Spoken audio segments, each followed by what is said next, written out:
Saya sebut masalah mental illness dan mental disorder. Ketika itu jumlah psikiatris kita terlalu banyak di Klang Valley dan di tempat lain tak ada. Dan kebanyakan ahli dewan ni pula masa tu pun stres kerana speakernya tak seperti sekarang.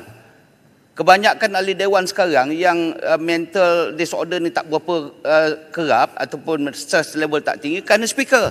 Speaker boleh kontrol baik. Tetapi timbalan speaker saya tengok tak berapa friendly lah ni Datuk Seri Pungsi. Buat ruling je lah. Kalau dah 2-3 ahli dewan bangun, buat ruling, mana yang nak bercakap. Saya bangun dulu, bagilah saya bercakap dulu. Kemudian tak pasal-pasal yang dulu langat kena suruh duduk. Jadi menaikkan stress level kita yang membawa kepada mental disorder. Okay, noted. At moment ahli parlimen kena mental disorder, ini masalah kepada negara, Datuk Seri. Okay, Datuk Seri Pungsi tahu, ni masih dalam topik ni. Ahli parlimen ni bila saya balik kawasan, stress level saya naik. Dulu okey, sekarang dah naik. Kenapa?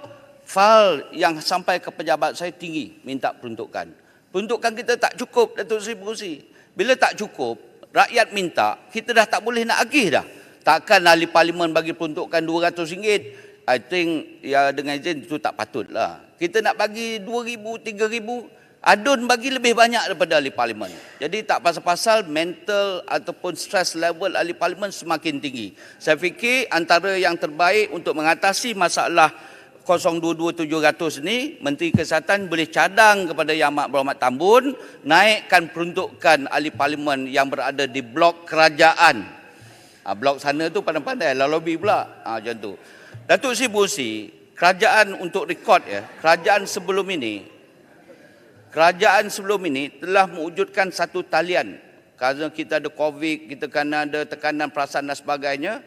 Kerajaan telah mewujudkan satu talian yang dipanggil sebagai talian bantuan perkhidmatan sokongan psikososial MHPSS untuk membantu mana-mana pihak yang berkaitan dengan terkesannya COVID-19 untuk mengatasi masalah mental disorder ini.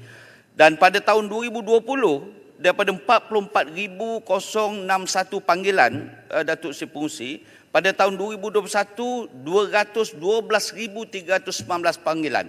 Maknanya peningkatan hampir 5 kali ganda dan panggilan ini adalah berkaitan dengan keadaan stress level ataupun keadaan kesihatan mental pemikiran masing-masing.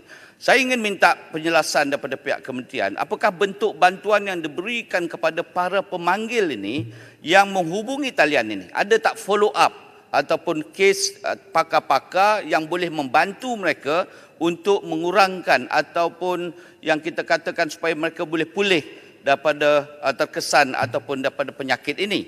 Dan lebih 200,000 panggilan setahun ini, maksudnya masalah gangguan perasaan ini menjadi satu masalah yang sangat besar. Datuk Seri Pungsi, saya untuk rekod Dewan ya, saya nak maklumkan kepada Dewan oleh kerana masa yang tidak mencukupi. Pada tahun 2021, sebanyak 1,142 kes berbanding dengan 631 kes pada tahun 2020 dengan peningkatan 81%, yakni kes bunuh diri. Dan bagi tahun 2022 pula sejumlah 467 kes bunuh diri telah dilaporkan oleh PDRM. Antara yang bunuh diri ini kerana tekanan perasaan, kerana beberapa perkara yang melibatkan kesihatan mental. Bermaknanya Datuk Seri Pungsi, saya nak minta tolong kepada Kementerian Kesihatan supaya meletakkan pendekatan supaya mental disorder dan mental illness ini sebagai keutamaan kepada kerajaan. Jangan kita ingat bahawa kerajaan soal pembangunan, soal rakyat miskin, betul. Kita kena hadapi soal rakyat miskin, kita kena hadapi soal-soal yang berkaitan dengan pembangunan masyarakat. Tetapi mental illness dan mental disorder ini adalah sangat penting supaya rakyat sentiasa berada dalam keadaan yang baik. Datuk Seri Pungsi, perkara P42 00400 hospital baru. Saya sekali lagi nak register our interest di Dewan Yang Mulia ini dengan izin. Seremban ada di sana. Saya rasa Seremban pun setuju dengan saya kerana terima kasih kepada Yang Amat Berhormat Tambun kerana telah mengisytiharkan dan memasukkan hospital Jelebu di dalam bajet 2023 untuk dinaik taraf. Cumanya Datuk Seri Pungsi, saya nak minta penjelasan daripada pihak kementerian sejauh mana status dia. sejauh mana sekarang? Adakah kerja-kerja tanah sudah dikenal pasti ataupun bajet tertentu sudah diperuntukkan, dan bila hospital baru daerah Jelbu ini boleh dibina ataupun disiapkan? Datuk Seri Pengerusi Perkara Akhir P42-00600, P42-01100, yakni ubah suai naik taraf dan perbaikan peralatan dan kenderaan. Saya ingin mencadangkan kepada pihak kerajaan supaya semua kenderaan Kementerian Kesihatan, terutamanya hospital di luar bandar ni, dinaik taraf lah. Hospital Jelebu tu saya tengok kenderaan tu ada yang tak boleh pakai, Datuk Seri. Ambulannya kadang-kadang lebih laju lagi kereta yang ikut belakang daripada kereta yang di hadapan. Kerana kesihatan ataupun keadaan ambulan itu sendiri uzur. Pertama. Yang kedua, kereta yang berkaitan kereta jenazah di hospital ni, Datuk Seri Pengerusi. Saya fikir high time lah dengan izin untuk kita naik taraf sikit demi sedikit, minta kepada JLC ataupun syarikat-syarikat supaya tukar semua kereta-kereta jenazah yang berkaitan di hospital luar daerah. Dan yang pertama, yang akhir sekali, Datuk Seri Pengerusi, tentang klinik kesihatan di Felda Pasu 1. Dah lama dah ni Menteri, dah lama dah klinik ni dah lulus, kejap lulus, tak lulus, kejap lulus, tak lulus. Felda dah bagi tanah, dah siapkan tanah. Duit dulu dah ada, sekarang saya tak tahu macam mana kedudukan dia. 40,000 penduduk di sekitar itu yang memerlukan perkhidmatan klinik kesihatan Felda Pasu 1.